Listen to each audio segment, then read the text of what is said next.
जीवन में देखा दुख विपत आए रहे कियो मदद नी करना।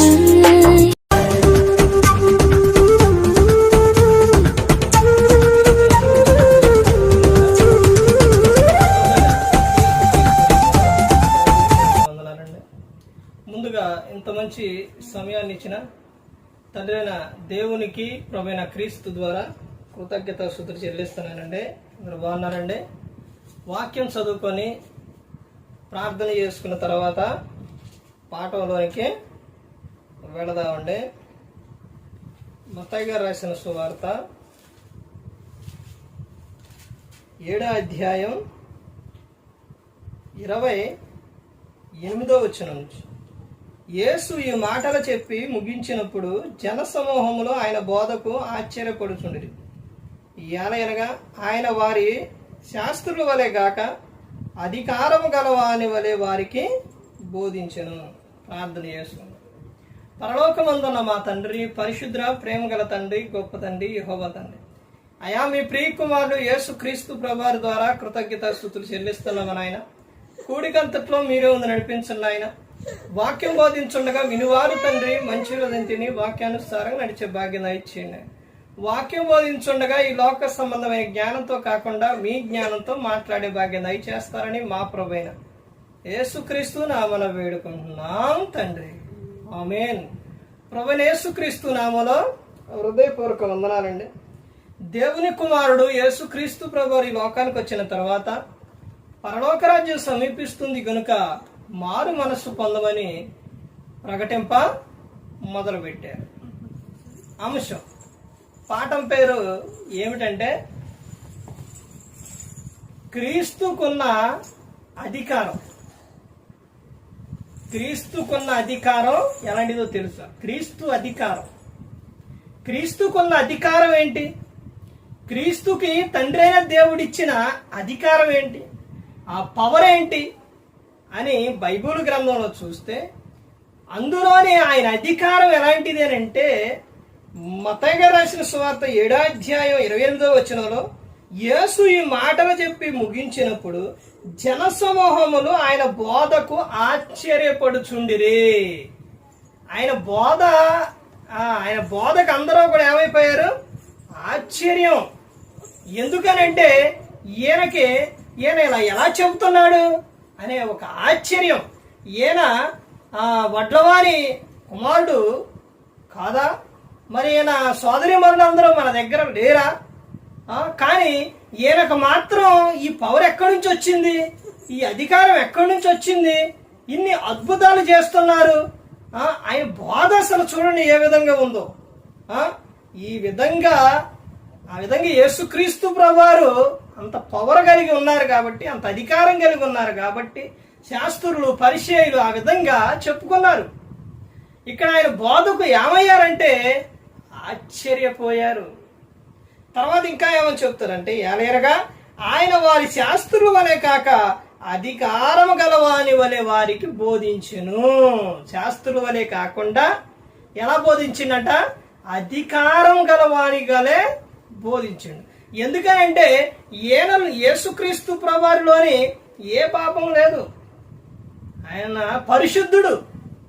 అందుకని ఆయన చెప్పే మాట గాని ప్రతి ఒక్కటి కూడా అది ఎలా ఉంటుందనంటే అధికారంతో కూడిన మాట, అధికారంతో కూడిన బోధ యేసుక్రీస్తు ప్రభువారు. అందుకని ప్రతి ఒక్కరు కూడా ఏమయ్యారు అంటే శాస్త్రులు అక్కడ వాళ్ళు ఆయన బోధకు ఏమయ్యారంట? ఆశ్చర్యపోయారు. ఆయన బోధ ఎలా ఉందంట? అధికారం. క్రీస్తుకు తండ్రి అయిన దేవుడిచ్చిన అధికారం ఏంటంటే మత్తయి సువార్త 1వ అధ్యాయం 21వ వచనంలో యేసు అక్కడ చెబుతున్న విషయం ఏంటంటే తన ప్రజలను వారి పాపముల నుండి ఆయనే రక్షించును గనుక ఆయనకు యేసు అను పేరు పెట్టుదు అని. అంటే మనిషి పాపాలు క్షమించేది ఎవరోనంటే యేసుక్రీస్తు ప్రభువారు. ఒక వ్యక్తిని రక్షించేది ఎవరోనంటే యేసుక్రీస్తు ప్రభువారు. పరలోకం ఇచ్చేది ఎవరోనంటే యేసుక్రీస్తు ప్రభువారు. కొలసీలు రాసిన పత్రిక 1వ అధ్యాయం 14వ వచనం నుంచి మనం చూస్తే అక్కడ క్రీస్తు పవర్ ఏంటో, క్రీస్తుకున్న విధానం ఏంటో అక్కడ కనపడుతుంది. తండ్రి అయిన దేవుడు క్రీస్తుకి ఇచ్చిన అధికారం ఎలాంటిదేనంటే, ఈ భూమి మీద ఎవరైనా ప్రతి ఒక్కరికి కూడా ఏ అధికారమైనా ఇవ్వగలిగేది ఎవరు అంటే యేసుక్రీస్తు ప్రభువారు. ఆయన రక్తము ద్వారా ప్రతి పాపములు కూడా ఏమైపోతున్నాయి, క్షమించబడుతుంది. అసలు ఆ విషయం చూస్తే అద్భుతంగా ఉంటుంది. అపోస్తలుడైన పౌలు గారు కొలస్సీలకు రాసిన పత్రిక 1వ అధ్యాయం 14వ వచనం చూడండి. ఆ కుమారుని యందు మనకు విమోచనము అనగా పాప క్షమాపణ కలుగుచున్నది. ఆ కుమారుని యందు, ఎవరు ఆ కుమారుడు? యేసుక్రీస్తు ప్రభువారు. యేసుక్రీస్తు ప్రభువారి యందు మనకు ఏం కలుగుతుందంట? విమోచన కలుగుతుంది, పాప క్షమాపణ కలుగుతుంది. ఎవరి ద్వారా? క్రీస్తు ద్వారానే. ఎవరి ద్వారా విమోచన దొరకదు, ఎవరి ద్వారా పాప క్షమాపణ దొరకదు, ఎవరి ద్వారా దొరుకుతుందంటే ఆ కుమారుని యందు. ఆ కుమారుడు ఎవరనంటే యేసుక్రీస్తు ప్రభువారు. ఆయన ద్వారానే మనిషికి ఏమొస్తుందో తెలుసా? ఇంకా మత్తయి సువార్త 11వ అధ్యాయంలో 28, 29 వచనాలు అక్కడ ఏమని చెప్తారో తెలుసండి? నేను మీకేమిస్తానని చెప్తున్నారు, విశ్రాంతిని ఇస్తాను అని చెప్తున్నారు, నెమ్మదినిస్తాను అని చెప్తున్నారు, మీకు మనశ్శాంతిని ఇస్తాను అని చెప్తున్నారు. ఇదిగో నా యొద్దకు రాండి అని చెప్తున్నారు. ఈ రోజున చాలా మంది మనశ్శాంతి లేక చాలా మంది చనిపోతున్నారు, చాలా మంది బాధపడుతున్నారు. కానీ క్రీస్తు యొద్దకు వచ్చినప్పుడు ఏమొస్తుంది? మనశ్శాంతి అనేది వస్తుంది. ఆ కుమారుని ద్వారా మనకు విమోచనము, పాప క్షమాపణ కలుగుతున్నది. తర్వాత చూస్తే 15వ వచనంలో, ఆయన అదృశ్య దేవుని స్వరూపి అయి సర్వ సృష్టికి ఆది సంభూతుడై ఉన్నాడు. ఈ సర్వ సృష్టికే ఏమై ఉన్నాడంట? ఆది సంభూతుడు. ఎవరో? యేసుక్రీస్తు ప్రభువు. ఆది సంభూతుడు. అందరినీ రక్షించడానికి యేసుక్రీస్తు ప్రభువు ఈ లోకానికి వచ్చాడు. ఆయన వెంట ఉంటే నీకు ఎలా ఉంటుందో తెలుసా? ఎలా ఉంటుందంటే, కుమారుడు గాని కుమార్తె గాని వాళ్ళ దగ్గర తండ్రి ఉంటే వాళ్ళకి ఎంత ఆనందంగా ఉంటుంది. అలాగే దేవుని దగ్గర, దేవుని వెంట, దేవునితో మనం ఉంటే ఎలా ఉంటుంది? ఆయన మనతో ఉంటే ఎలా ఉంటుంది? అది ఎంత ఆనందంగా ఉంటుంది ఒక్కసారి ఆలోచించండి. ఆయన సర్వ సృష్టికి ఏమై ఉన్నాడంట? ఆది సంభూతుడై ఉన్నాడు. తర్వాత ఏమని చెప్తున్నారు? ఎనగా ఆకాశమందున్నవి, భూమి అందున్నవి, దృశ్యమైనవి గాని అదృశ్యమైనవి గాని, అవి సింహాసనములైనను, ప్రభుత్వములైనను, ప్రధానులైనను, అధికారములైనను, సర్వమును ఆయన యందు సృజింపబడెను, సర్వమును ఆయన ద్వారాను ఆయన బట్టి సృజింపబడెను. అబ్బా, చూశారండి? ఎవరికైనా ఏ అధికారం ఇవ్వాలన్నా ఎవరో? యేసుక్రీస్తు ప్రభువారే. అధికారులకైనా ఎవరికైనా ఏదైనా కానీ ఇచ్చేది ఎవరనంటే యేసుక్రీస్తు ప్రభువారే. ఇక్కడ చెబుతున్న విషయం ఏంటంటే, ఆయన ద్వారాను పైన సర్వమును ఆయన యందు సృజింపబడిను. ఎవరి యందు? కుమారుని యందు. సర్వమును ఆయన ద్వారాను ఆయనను బట్టి సృజింపబడిను. ఇదంతా ఎవరిని బట్టి? క్రీస్తును బట్టే.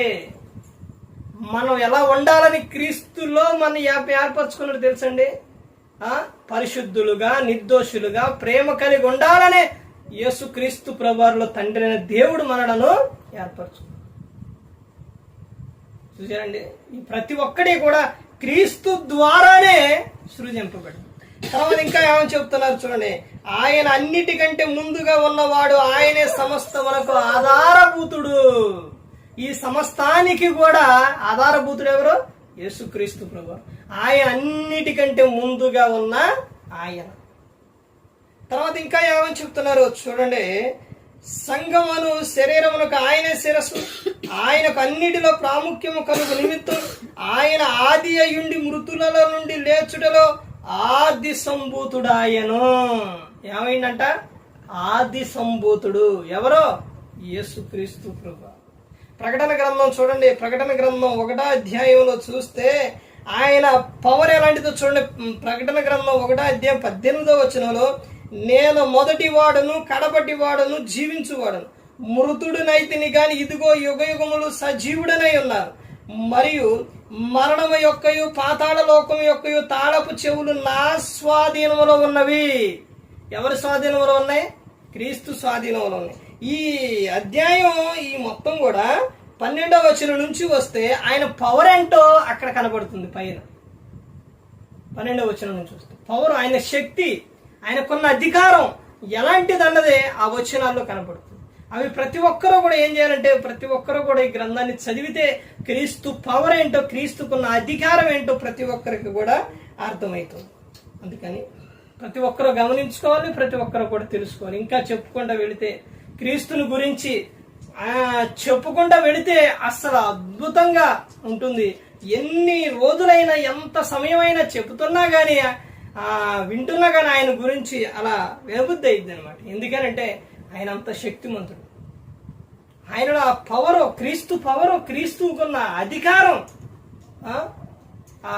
యోహాను సువార్త 21వ అధ్యాయం 25వ వచనంలో యేసుక్రీస్తు ప్రభువారు యేసు చేసిన అద్భుత కార్యములు, ఆశ్చర్య కార్యాలు ఇవన్నీ కూడా వివరించి రాస్తే ఈ భూలోకమైనను ఈ గ్రంథమైనను చాలదంట. ఆ విధంగా యేసుక్రీస్తు ప్రభువారు చేశారు. ఎన్ని సంవత్సరాల్లో? 3.5 సంవత్సరాల్లోనే చేసి ఉన్నారు. క్రీస్తుని గురించి ప్రకటించాలి, క్రీస్తుని గురించి చెప్పాలి. ఎందుకనంటే మా అందరి కోసం ఈ లోకానికి వచ్చి ప్రాణం పెట్టారు. ఆయన ప్రాణం పెట్టారు. మన అపరాధముల చేత, పాపముల చేత చచ్చి పడి ఉన్నప్పుడు ఆయన క్రీస్తుతో కూడా మనలను బ్రతికించి ఉన్నారు. క్రీస్తు లేని జీవితం వ్యర్థం. అర్థమైందండి? క్రీస్తుని కలిగి ఉన్న వాళ్ళు ఎలాంటి వారంటే చాలా గొప్పవారు. రోమీయులకు రాసిన పత్రిక 8వ అధ్యాయం 1వ వచనం, క్రీస్తు యేసు నందున్న వారికి ఏ శిక్షా విధి లేదు అని చెబుతున్నారు. ఎక్కడా లేదు, ఎక్కడా కానీ శిక్షా విధి లేదు. అందుకని మనందరం కూడా, ప్రతి ఒక్కరూ కూడా ఆనందంగా, సంతోషంగా ఉండాలని దేవుడు కోరుకున్నారు. అందుకని క్రీస్తులో మనలను ఏర్పరచుకున్నారు. అందుకని ప్రతి ఒక్కరూ కూడా దేవుని యందు భయభక్తులు కలిగి ఉండాలి. ప్రతి ఒక్కరూ కూడా పరలోకం చేరాలనే దేవుడు కోరుకున్నారు. నువ్వెప్పుడు ఆనందంగా, సంతోషంగా ఉండాలనే కోరుకున్నారు. అందుకని ప్రతి ఒక్కరూ కూడా గమనించుకోవాలి. ప్రతి ఒక్కరూ కూడా దేవుని యందు భయభక్తులు కలిగి పరిశుద్ధాత్మ మాట ఏంటి హృదయ శుద్ధిని కాపాడుకుంటూ క్రీస్తుని పోలే నడుచుకున్నప్పుడు ఈ లోకం విడిచిన పరలోకానికి చేరుకుంటారు. మరి ఈ విధంగా నిలబెట్టి మాట్లాడించిన తండ్రి దేవునికి కృతజ్ఞతాస్తుతులు చెల్లిస్తూ, ఇంతవరకు శ్రద్ధగా ఉన్న మీకు ప్రభు పెట్టిన హృదయపూర్వకంగా చెల్లిస్తూ ఈ మాటలు ముగిస్తున్న అందరికీ వందనాలు.